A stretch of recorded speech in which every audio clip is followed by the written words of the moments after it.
My name is Morgan Patterson, and I'm going to be giving a process speech on how to clean a rat cage.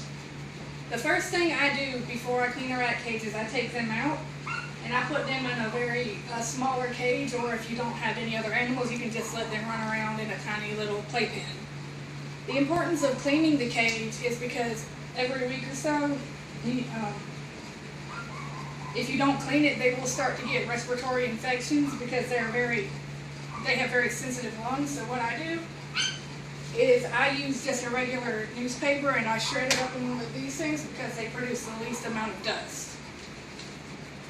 Once I take them out and put them in the cage, I separate all the little pieces and I wash them each individually. I use a little bit of Clorox for the bottom so it gets out all the smells.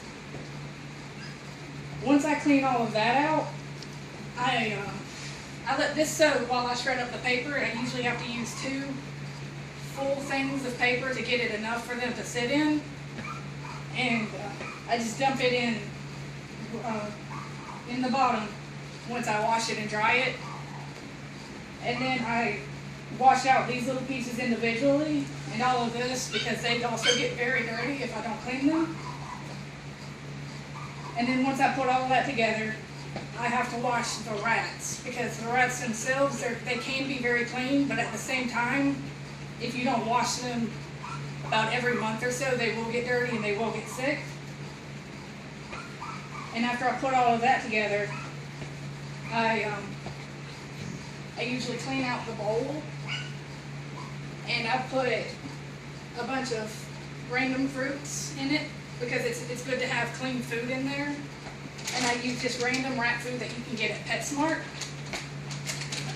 And then I also end up giving them little treats with it. Once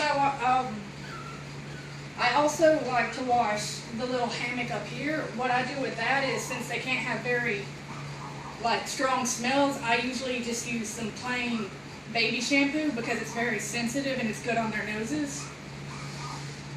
And after that, I usually just give them a whole bottle of fresh water, and I put them back in and I just let them run around for a minute. Usually what they'll do is they'll scatter it around themselves, and sometimes they'll push it back out just so they can make a little nest. And I have to put everything up in its separate spot. And that is basically how you clean a rat cage. I hope you got a lot of information about this, and thank you all for listening.